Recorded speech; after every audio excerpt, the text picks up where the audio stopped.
A segment of history to be introduced relative to the city of Alton, to Hunterstown, to Alton City Cemetery, to Lovejoy Monument, to the National Cemetery, and of course, Veterans Day, Wednesday, November 11th, 2009.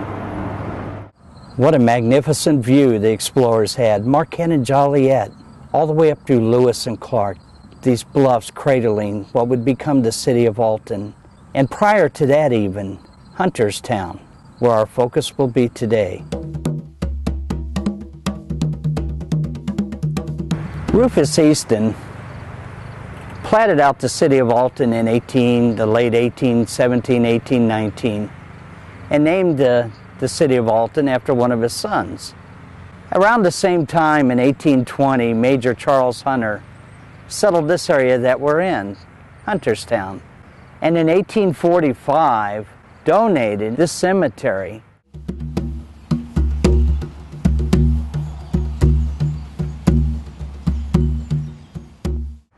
Alton City Cemetery has some special characteristics that perhaps Major Hunter couldn't foresee when he donated this land. Inside the city cemetery is Lovejoy Monument, where we're standing now, with the wrought iron fence around it. And also there is National Cemetery. So you have the city cemetery under responsibility of city government. Lovejoy Monument is under the responsibility of the state of Illinois. And the National Cemetery is held accountable by the federal government.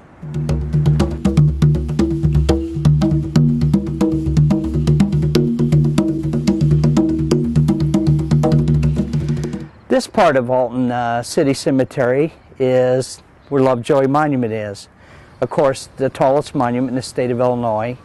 And I want you, the viewers, to know that this is the responsibility of the state of Illinois to maintain this area.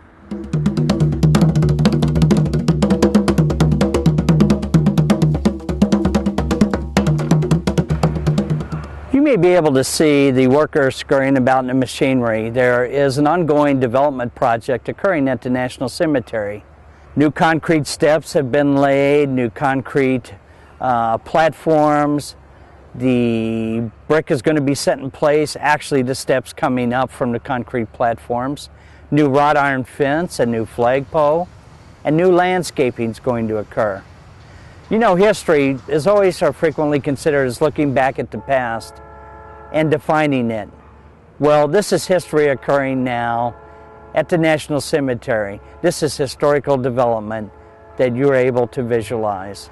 This National Cemetery, from what we know, probably had grave sites here around the 1870s.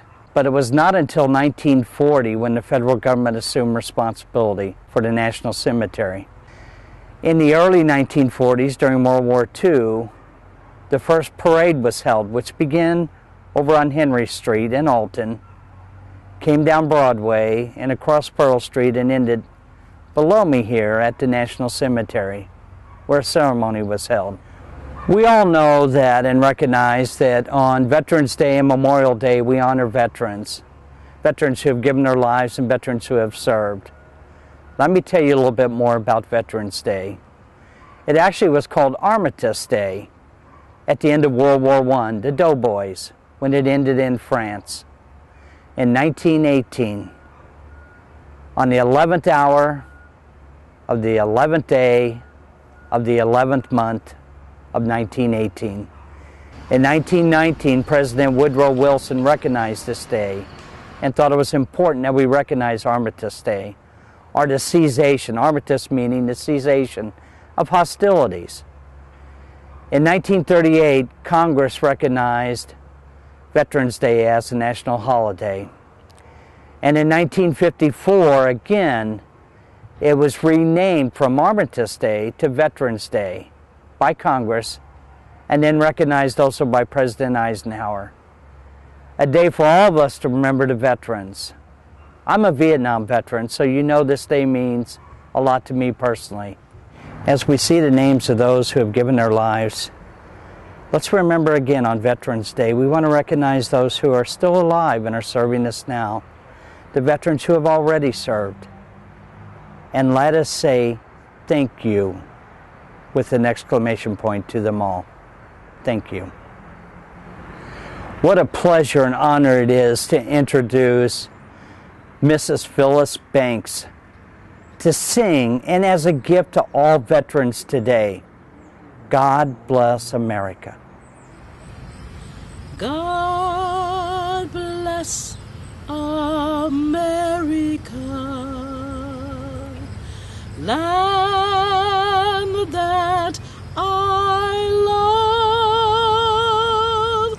Stand beside her and guide her through the night with the light from above, o'er the mountain